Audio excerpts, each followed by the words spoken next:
겸손의 마음을 가지고 이 자리에 나오신 줄로 믿습니다.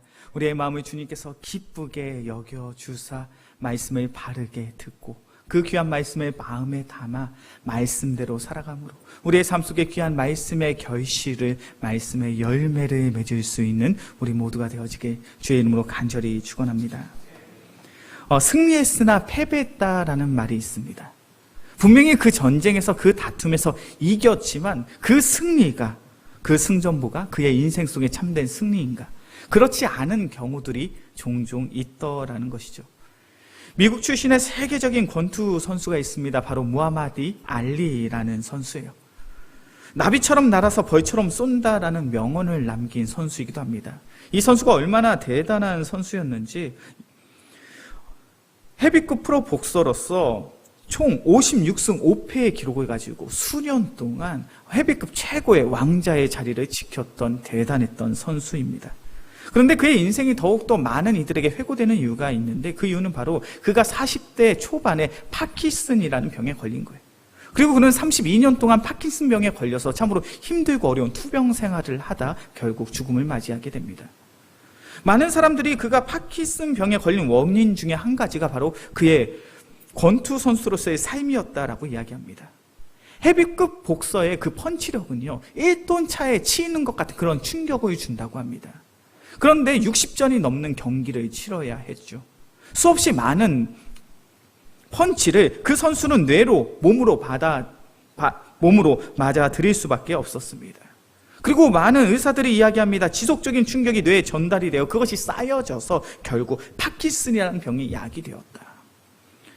무하마드 알리는 세계 최고의 권투 선수가 되어서 세상에서 누릴 수 있는 참으로 많은 부귀 영화들을 마음껏 누렸던 사람입니다.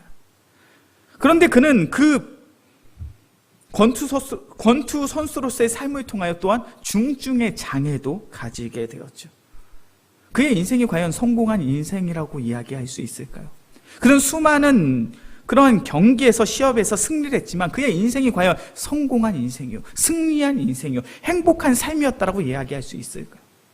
이러한 경우를 이야기해서 이런 케이스를 이야기합니다. 승리했으나 패배했다. 분명 그의 인생 속엔 승리가 있었고 그 승리로 인하여 많은 부경화를 누리게 되었지만 결국 그는 자신의 승리가 자신의 삶 속에 참으로 힘들고 어려운 절망과 좌절의 순간으로서 전락이 되어지는 것을 경험하게 되었죠. 오늘 본문에서 말씀하고 있는 입다의 삶이 그러합니다. 입다는 어찌 보면 매우 불우한 환경 속에서 자란 사람이기도 하죠. 그는 기생의 아들이었습니다. 서자였습니다. 그리고 가족들의 미움을 받아서 그들의 가문에서 쫓겨날 수밖에 없었죠. 입다는 돕당에 거주하게 됩니다. 그것은 유대인들이 살지 않는, 이스라엘 백성이 살지 않는 이방 민족이 사는 그 땅으로 들어가 살아가는 거예요. 그는 잡류들과, 그는 불량스러운 사람들과 함께 살아가는 그런 인생을 선택합니다. 입다의 마음속엔 그러한 마음이 있었어요. 나는 나의 가족이 싫고 나의 민족이 싫고 나의 나라가 싫다. 그래서 그는 나라를 떠난 사람이었습니다. 그러나 하나님께서 이스라엘 백성을 구원할 지도자로 입다를 세우셨죠. 하나님께서 이스라엘 백성을 구원하기 위해서 입다를 세우신 이유가 있었습니다. 사사기 12장 9절의 말씀을 보면요, 이러한 내용이 있습니다. 입다가 길앗 장로들에게 이르되 너희가 나를 데리고 고향으로 돌아가서 암몬 자손과 싸우게 할 때 만일 여호와께서 그들을 내게 넘겨주시면 내가 과연 너희의 머리가 되겠느냐 하니, 이에 11절의 말씀입니다. 이에 입다가 길앗 장로들과 함께 가니 백성이 그를 자기들의 머리와 장관을 삼은지라.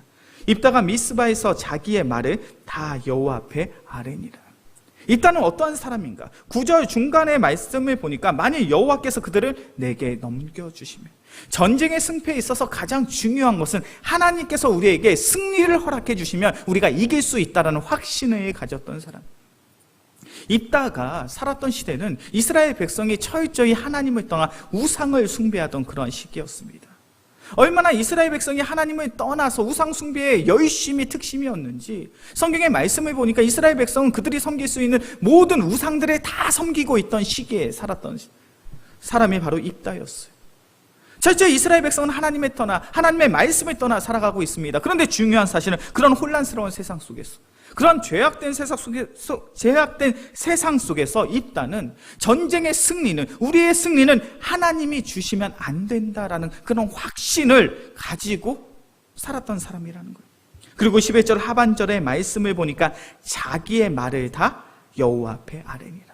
입다는 기도하는 사람이었습니다. 삶의 근심, 삶의 걱정, 삶의 문제, 삶의 모든 상황들을 하나님께 아뢰일 수 있는 그런 믿음을 가지고 있었던 사람이에요. 입다의 출생은 참으로 비천해 보이죠.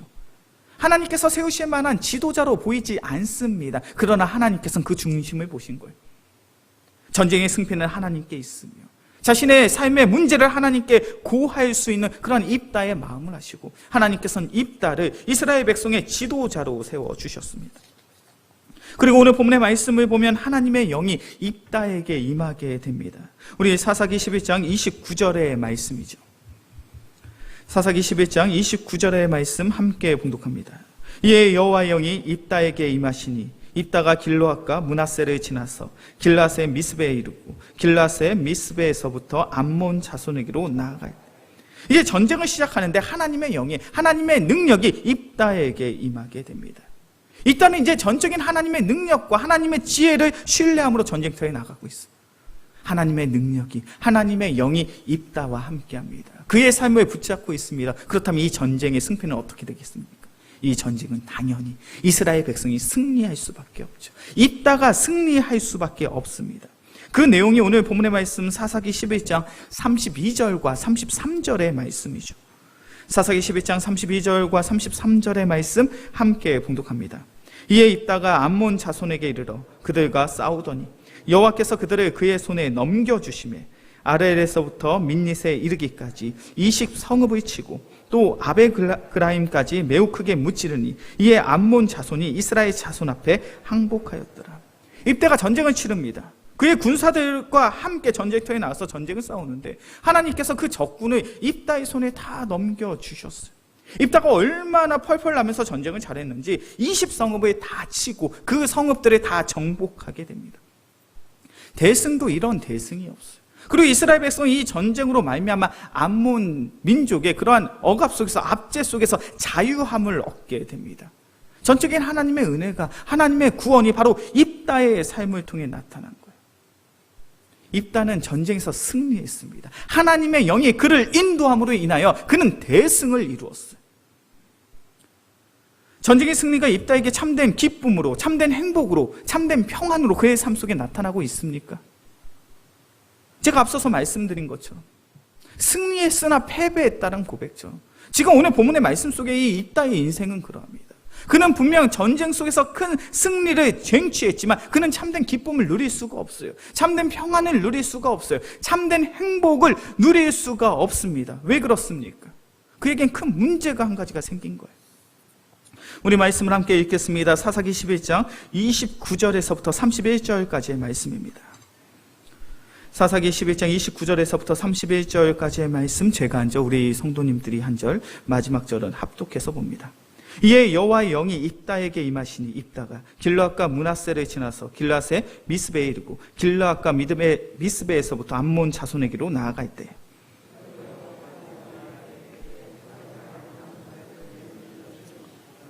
함께 봉독합니다. 내가 암몬 자손에게로 평안히 돌아올 때 누구든지 내 집 문에서 나와서 나를 영접하는 그는 여호와께 돌릴 것이니 내가 그를 번제물로 드리겠나이다 하니라. 전쟁에 나가기 전에 이 입다가 하나님과 한 가지의 서약을 합니다. 서원을 합니다. 약속을 맺어요. 그 약속의 내용이 무엇입니까? 30절의 말씀이죠. 그가 여호와께 하나님께 서원하여 이르되 하나님께서 과연 암몬 자손을 내게 넘겨주시면 누구든지 내 집 문에서 나와서 나를 영접하는 그는 하나님께 돌릴 것이니 내가 그를 번제물로 드리겠나이다. 내가 이 전쟁에서 승리해서 이제 집으로 돌아오게 되었을 때 우리 집에 있는 자들 중에 가장 먼저 나와서 나를 환대하고 나를 환영해주는 사람이 있다면 내가 그 사람을 하나님을 위한 제물로 바치겠습니다. 그런 약속을 한 거예요. 그런 서원을 하는 거예요. 그리고 전쟁을 마쳤습니다. 그 전쟁에서 대승을 거두고 집으로 돌아옵니다. 그런데 마침 누가 이 입다를 환대하고 환영하고 있습니까? 34절과 35절의 말씀이죠. 사사기 11장 34절과 35절의 말씀 함께 봉독합니다. 입다가 미스바에 있는 자기 집에 이를 때 보라 그의 딸이 소고를 잡고 춤추며 나와서 영접하니 이는 그의 무남 동료라. 입다가 이를 보고 자기 옷을 찢으며 이르되 어찌하였고 내 딸이여 너는 나를 참담하게 하는 자 너는 나를 괴롭게 하는 자 중에 하나로다. 내가 여호와를 향하여 입을 열었으니 능히 돌이키지 못하리로다. 입다는 하나의 서원을 했습니다. 하나의 약속을 맺었어요. 이 전쟁에서 우리가 대승을 하게 된다면, 승리하게 된다면 내가 우리 집에서 전쟁을 마치고 돌아왔을 때 나를 환대해주는, 환영해주는 사람을 당신을 위한, 하나님을 위한 제물로 바치겠습니다. 전쟁을 마치고 돌아왔습니다. 가장 먼저 누가 그를 환대하고 환영합니까? 그의 딸이에요. 오늘 성경의 말씀을 보니까 그녀는 무남 동녀입니다. 아직 결혼도 하지 못한 처녀예요. 어찌 보면 이 딸의 인생 속에서 가장 사랑하는 존재가 바로 자신의 딸이었을 거예요. 그의 딸이 아버지의 승리의 소식을 듣고 소고를 잡고 춤추며 나와서 아버지의 승리를 축하하고 환영하는 그러한 자입니다. 입다의 입장에서 그것만큼 안타깝고 그것만큼 안쓰러우며 그것만큼 억울한 상황이 어디 있겠습니까? 전쟁에서 승리했는데, 대승을 거두었는데, 그런데 그 승리가 그의 인생 속에 가장 큰 슬픔으로, 큰 상처로 다가오고 있더라는 거예요. 특별히 39절의 말씀을 보면 입다는 매우 가슴 아픈 선택을 하게 됩니다. 2달 만에 그의 아버지에게로 돌아온지라 그는 자기가 서원한 대로 딸에게 행하지. 하나님께 약속한 그대로 자신의 딸을 하나님께 제물로 드리고 있는 거예요. 입다에게 있어서 전쟁의 승리는 참된 기쁨이 아니었습니다. 참된 행복, 참된 평안이 허락된 것이 아니었어요. 오히려 전쟁의 승리가 그의 삶 속에 큰 상처와 큰 아픔으로, 큰 절망과 큰 좌절로 다가오고 있더라는 거예요. 이게 얼마나 안타까운 상황입니까? 하나님의 영이 임하고 전쟁터에 나와 승리함으로 인한 이스라엘 백성이 참된 구원을, 참된 자유함을 쟁취하게 되었는데 입다의 삶 속엔 큰 절망과 큰 좌절이 있어요. 큰 상처와 큰 아픔이 있어요. 왜 이런 문제가 발생하게 되었는가? 입다는 하나님을 알고 믿기는 믿었지만 잘못된 신앙이, 잘못된 믿음이 그의 마음속에 있더라는 거예요. 입다의 이와 같은 아픔은요, 무지함의 비극입니다. 알지 못하는 자의 참으로 큰 비극과도 같은 이야기라는 거예요. 하나님께서 가장 극악한 죄로, 인간이 해서는 절대로 안 되는 죄로 여기는 것이 무엇인지 아십니까? 바로 인신제사예요. 사람을 하나님께 제물로 바치는 행위, 신에게 바치는 행위를 하나님께서는 가장 극악한 죄로 여기십니다. 우리 말씀을 한번 찾아보겠습니다. 레위기서의 말씀이에요. 레위기 20장 2절에서부터 5절까지의 말씀입니다. 레위기 20장 2절에서부터 5절까지의 말씀, 제가 한 절, 우리 성도님들이 한 절 교독해서 보겠습니다.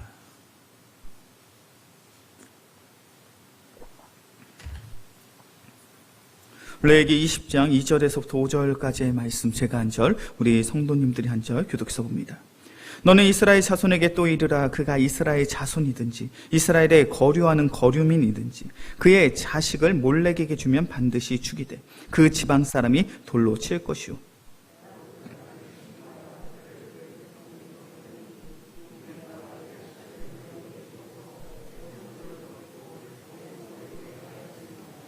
그가 그의 자식을 몰렉에게 주는 것을 그 지방 사람이 못 본 채하고 그를 죽이지 아니하며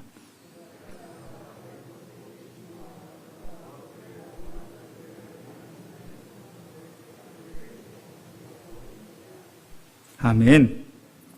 하나님께서 이스라엘 백성에게 이렇게 말씀하십니다. 이런 죄를 지은 사람 반드시 죽여라. 이런 죄를 지은 사람을 죽이지 않는다면 내가 그들의 대를 끊어버리겠다. 그들이 행한 죄가 어떠한 죄입니까? 몰렉에게 자신의 자식을 바치는 자, 인신 제사를 드리는 자를 결단코 살려두어서는 안 된다는 거예요. 하나님의 관점에서, 하나님의 섭리 속에서 가장 가증한 죄가 무엇이냐면 바로 사람을 제물로서 드리는 행위예요. 이것은 절대로 용서받을 수 없는 범죄 중에도 참 끔찍한 그런 범죄 행위입니다.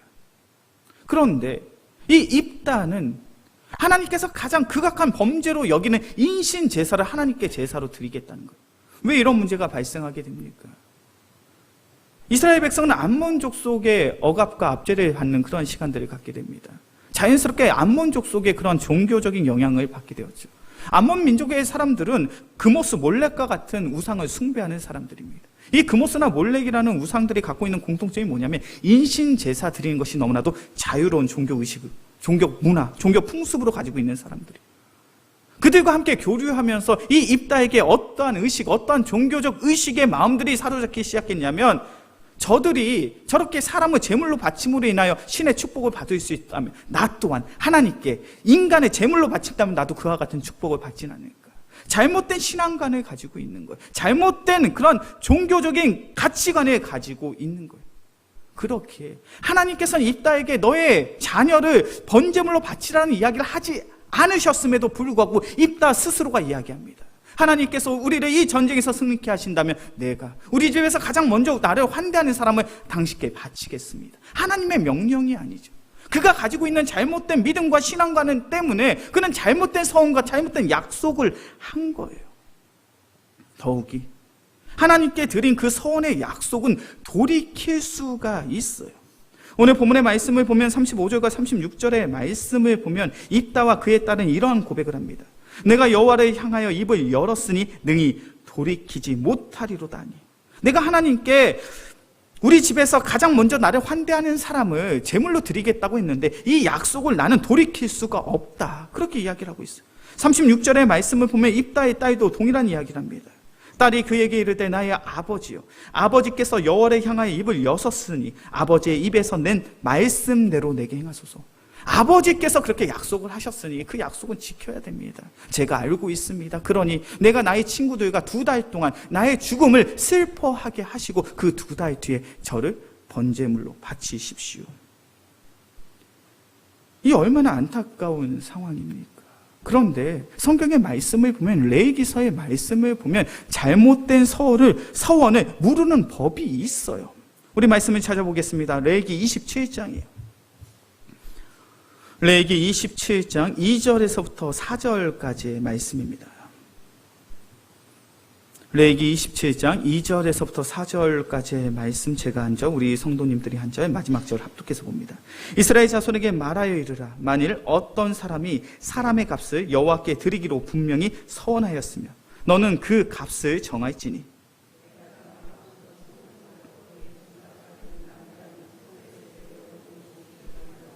여자면 그 값을 30세겔로 하며, 우리 13절의 말씀도 보겠습니다. 레위기 27장 13절의 말씀 함께 봉독합니다. 만일 그가 그것을 물으려면 내가 정한 값에 그 5분의 1을 더할지니라. 아멘. 레위기 27장은요, 하나님께 서원을 했을 때 어떻게 그 값을 지불해야 되는지, 그리고 어떻게 그 사역을 감당해야 되는지, 그것에 대한 가르침입니다. 하나님께 나의 자녀를 서원으로 드렸다는 것은 그 값을 지불해야 되고 그 금액이 얼마인지를 레위기 27장 2절부터 4절까지 말씀하고 있죠. 그리고 13절의 말씀은 이렇게 말합니다. 만일 그가 그것을 물으려면, 내가 너의 자녀를 하나님께 드리겠다고 약속을 했지만 그 언약을 깨기를 원한다면, 물으기를 원한다면, 너는 그 정한 값에 5분의 1을 더한다면, 더 준다면 그 서원에, 그 언약을 물을 수 있다라는 거예요. 하나님께 드려진 그 서약이, 그 서원이 돌이켜질 수 있다라는 거예요. 하나님은 우리를 사랑하신 줄로 믿습니다. 그렇게 하나님께서 우리를 사랑하사 잘못된 서원 속에서도 돌이킬 수 있는 그런 기회이기를 하나님께서는 율법으로, 계명으로 우리에게 허락해 주셨어요. 근데 입다의 문제는 무엇입니까? 그 사실을 몰라요. 입다는 하나님의 뜻을, 하나님의 방법을, 하나님의 인도하심을 제대로 알지 못했습니다. 입다에겐 열심이 있었습니다. 종교적인 열심이 있었어요. 근데 이 종교적인 열심이 순수한 하나님의 말씀을 통한 열심이 아니라 그가 함께했던, 암몬 족속이 믿었던 그런 우상 숭배에 대한 열심이 그의 마음속에, 그의 중심 속에 들어와 왜곡된 신앙을, 변절된 신앙의 모습을 가지고 신앙생활을 하더라는 거예요. 그렇게 입다의 이 서원은 참으로 안타까운 무지함의 비극입니다. 무지함은요, 무죄가 아닙니다. 무지함은요, 바로 유죄더라는 거예요. 내가 모르고 범하는 범죄함도 하나님 앞에서의 큰 죄가 되더라는 거예요.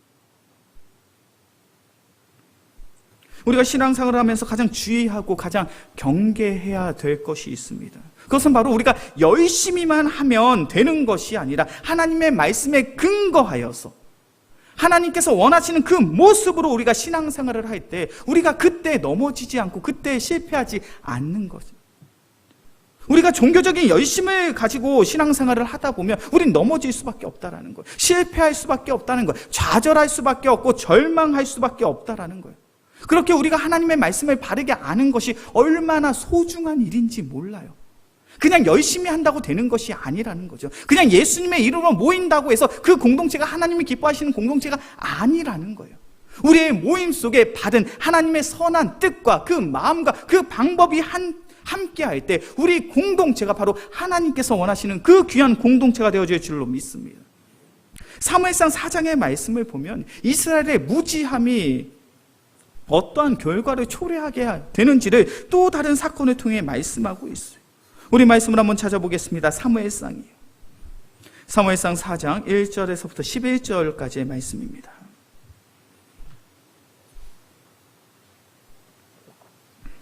사무엘상 4장 1절에서부터 11절까지의 말씀, 제가 한 절, 우리 성도님들이 한 절 교독해서 봅니다. 사무엘상 4장 1절에서부터 11절까지의 말씀 제가 먼저 봅니다. 사무엘의 말이 온 이스라엘에 전파되니라. 이스라엘은 나가서 블레셋 사람들과 싸우려고 에베네셀 곁에 진치고 블레셋 사람들은 아벡에 진쳤더니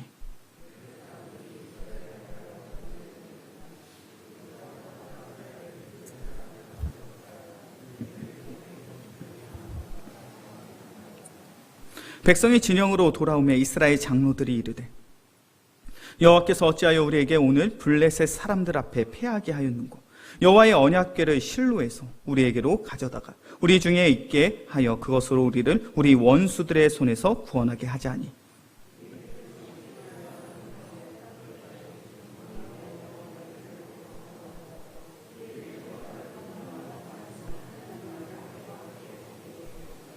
여호와의 언약궤가 진영에 들어올 때 온 이스라엘이 큰 소리로 외치며 땅이 울린지라.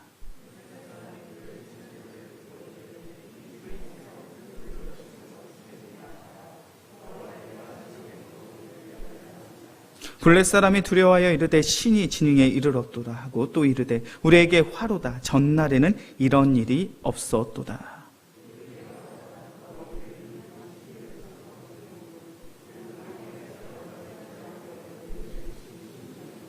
너희 블레셋 사람들아 강하게 되며 대장부가 되라. 너희가 히브리 사람의 종이 되기를 그들이 너희의 종이 되었던 것 같이 되지 말고 대장부 같이 되어 싸우라 하고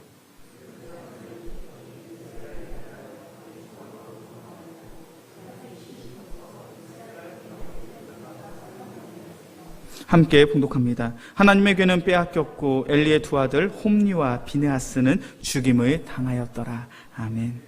이스라엘 백성이 블레셋과 전쟁을 하게 됩니다. 그런데 이 전쟁 속에서 이스라엘이 패배를 하게 되죠. 죽게 된 자들이 병사 4,000명이 죽게 되는 그런 패배를 하게 됩니다. 그래서 이스라엘 백성이 고민을 하게 되는 거예요. 왜 우리가 하나님이 택하신 백성인데 하나님 택하신 민족인데 왜 패배할 수밖에 없는가? 그래서 그들이 한 가지 꾀를 냅니다. 이 전쟁에서 승리할 수 있는 방법. 그 방법이 무엇입니까? 3절의 말씀이죠. 여호와의 언약궤를 실로에게서 우리에게로 가져다가 우리 중에 있게 하여 그곳으로 우리를 우리의 원수들의 손에서 구원하게 하자.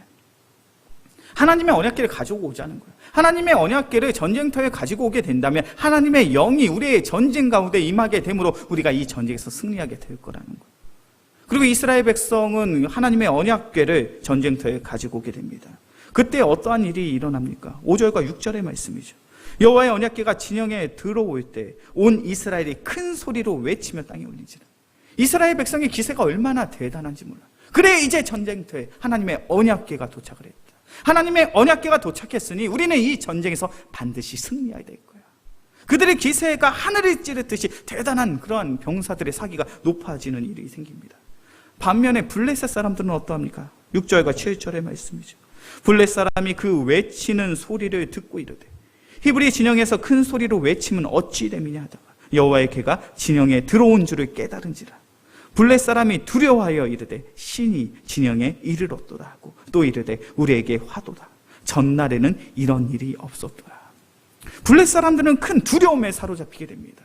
하나님의 언약궤가 이스라엘 백성의 그 전쟁터에 도착하게 되더니 우리는 절대로 이 전쟁에서 승리할 수 없겠구나. 블레셋 군사들의 그 사기는 땅으로 떨어져요. 블레셋 병사들은 큰 두려움 속에 공포에 사로잡히게 됩니다. 그렇다면 우리가 기대하는 전쟁의 결과는 어떻습니까?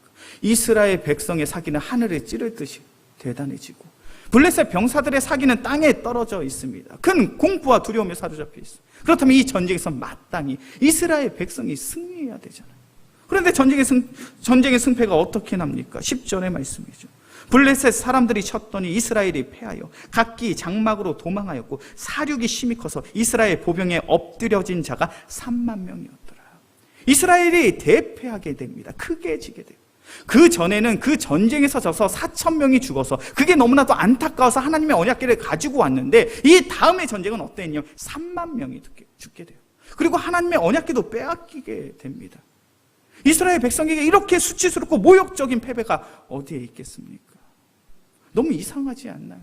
하나님의 언약궤가 함께하고 있는데 당연히 하나님의 영이 그들 가운데 임하사 그들이 전쟁에서 승리해야 되는 거 아닙니까? 이스라엘 백성은 굉장히 큰 잘못된 생각을 가지고 전쟁에 임하고 있는 거예요. 고대 근동사회에서 신의 성물을 가지고 그들이 믿는 신의 성물을 가지고 전쟁터에 나가면 승리할 수 있다는 그런 믿음과 신념들이 당시 너무나도 팽배해 있었어요. 그런데 중요한 사실은 하나님의 방법은 그렇지 않았다라는 거예요. 하나님께서 이스라엘 백성에게 언약궤를 주신 이유는 그것은 제사의 도구이고 그것은 예배의 도구입니다. 하나님의 영이 예배 가운데 제사 가운데 임하게 되는 그런 영적인 도구로 그들에게 주신 것이지 전쟁의 도구가 아니라는 거예요. 다른 이방 민족의 모든 사람들은 신의 성물을 가지고 전쟁터에 나간다 할지라도 하나님을 믿는 자들은 하나님이 원하는 방법대로 전쟁터에 나가야 되는 거예요. 그런데 이스라엘 백성은 그 사실을 망각하고 있는 거예요. 다른 사람들도 다 그렇게 전쟁터에 나가니 우리도 그렇게 전쟁터에 나가면 승리할 거야. 그런데 그 결과는 너무나도 참담한 그런 패배를 맞이하게 되죠. 우리가 신앙생활을 함에 있어서 가장 중요한 것이 있다면 하나님의 말씀, 하나님의 방법, 하나님의 뜻을 바르게 알고 신앙생활하는 거예요. 종교적인 열심이 있다고 해서, 종교적인 특심이 있다고 해서 내가 어떠한 결단과 다짐을 통해서 나의 신앙생활이 잘 되는 것이 아니더라는 거예요. 하나님이 원하시는 방법대로 하나님이 뜻하시는 곳에 하나님이 원하시는 사역을 내가 감당할 때 바로 우리가 선 그곳에 하나님의 영광이, 하나님의 능력이 나타나게 될 줄로 믿습니다. 그렇게 우리가 신앙생활을 하면서 하나님의 말씀에 가까이 하는 게 너무나도 중요해요. 하나님의 말씀을 깊이 묵상하는 것이 중요합니다. 그리고 그 말씀대로 살아가는 것이 너무나도 소중하더라는 거예요. 요즘에는 그런 분들은 이제 많이 없어지신 것 같아요. 그런 분들 찾는 게 쉽지가 않습니다. 근데 예전에는요, 우리 한국교회 가운데도 그런 분들이 있었어요. 두통으로 인해서 고생하시는 권사님이 계십니다. 자꾸 이제 편두통이 있고 머리가 너무 아파서 잠을 잘 수 없는 그런 권사님. 그러면 친한 권사님이 그 권사님한테 이렇게 이야기해요. 권사님, 두통이 심하죠. 그럼 잘 때 성경 베고 자면 두통이 싹 나. 네, 저만 알고 있는 비법입니까? 예전에 새 차를 사면요, 괜히 뒷좌석에 성경책을 두시는 분들이 종종 자주 있었어요. 요즘엔 그러신 분들이 없으리라 생각이 됩니다. 새 차를 사면 꼭 뒷좌석 뒤쪽에, 뒷창문이 있는 데 쪽에 성경책을 두세요. 그래서 좀 시간이 지나고 나면 그 성경책 위에 먼지가 뽀얗게 쌓여져 있어요. 어떤 마음으로 성경책을 두는지 아십니까? 어떤 마음이죠? 내 차에 성경책이 있으면 뭐가 나지 않는다? 사고 나지 않는다. 왜 그런 모습들이 나타납니까? 우리가 전에 가졌던 종교적인 샤머니즘, 부적을 가지고 우리가 어떠한 복을 누리고 어떤 사고, 어떤 문제를 해결했던 그런 정서가 기독교에 들어와서 그런 모양으로 신앙생활을 했던 이들이 있었어요. 왜 그렇습니까? 하나님의 말씀을 바르게 아는 것보다 내가 들었던 것, 내가 봐왔던 대로 신앙생활을 하는 것이 더욱 좋은 것처럼 여기는 거예요. 그렇게 우리의 신앙생활 속에서 무엇이 중요합니까? 하나님의 말씀을 우리의 눈으로 보는 것, 나의 입술로 고백하는 것, 그 말씀을 깊이 묵상함으로 우리의 삶이 변화되어지는 것을 경험하는 것이 바로 참된 신앙의 삶인 줄로 믿습니다. 이제 말씀을 정리하겠습니다. 입다는 참 비운의 사사입니다. 그는 분명 승리했지만 그 승리가 참된 승리는 아니에요. 그의 삶 속에 가장 큰 슬픔과 아픔이 되는 그러한 승리를 경험하게 됩니다. 그의 승리가 이렇게 큰 슬픔과 아픔으로 다가올 수밖에 없었던 이유는 그는 하나님의 뜻을, 하나님의 방법을, 하나님의 섭리를 제대로 바르게 알지 못했기 때문입니다. 우리의 삶의 모습은 분명 달라야 될 줄로 믿습니다. 우리가 신앙생활하는 이 환경 속에서 하나님의 말씀을 읽는 것, 묵상하는 것이 얼마나 행복한 일인지 몰라요. 특별히 우리 영광교회, 우리 7월달과 8월달 성경 필사를 하잖아요. 내가 성경 필사를 한다는 그런 생각만 해도 막 기쁘지 않으세요? 성경 필사를 할 수 있다니 너무 행복하다. 예, 저만 행복한 것 같아요. 우리가 성경 필사의 시간을 통해서 하나님의 말씀을 조금 더 깊이 묵상할 수 있는, 바르게 읽고 묵상할 수 있는 우리 모두가 되어지길 주의 이름으로 간절히 축원합니다. 그래야 우리의 신앙생활이 나의 종교적 열심과 나의 종교적인 특심으로 행하는 것이 아니라 하나님이 원하시는 그 바른 길을 따를 수 있고 걸을 수 있고 순종할 수 있는 우리 모두가 되어지길 주의 이름으로 간절히 축원합니다. 기도하겠습니다. 사랑의 주님, 감사합니다. 주님께서 우리를 사랑하여 주사 귀한 말씀의 자리에 나온 줄로 믿습니다. 입다의 인생은 승리했으나 패배한 삶을 살았습니다. 하나님의 뜻, 하나님의 말씀을 바르게 알지 못함으로 인하여 잘못된 서원, 그리고 그 서원으로 인하여 자신이 사랑하는 그 딸을 잃게 되고 큰 슬픔과 큰 아픔 속에 살아간 비운의 사사였음을 바라봅니다. 사랑의 주님, 우리의 마음과 우리의 중심을 주님께서 선하게 인도하여 주시옵소서. 우리에게 주어진 상황과 환경 속에서 하나님의 말씀을 깊이 묵상하며 하나님의 말씀을 통하여 우리의 인생길이 주님께서 원하시는 그 바른 길을 따를 수 있는 귀한 은혜의 성도들 되게 하여 주시옵소서. 그리하여 우리의 삶을 통하여, 말씀을 통하여 맺게 되어지는 귀한 열매와 결실들을 경험할 수 있는 우리 모두가 되게 하여 주시옵소서. 우리의 삶을 온전히 주님 앞에 드리기를 소원하며 우리를 사랑하시는 예수 그리스도의 이름으로 기도합니다. 아멘.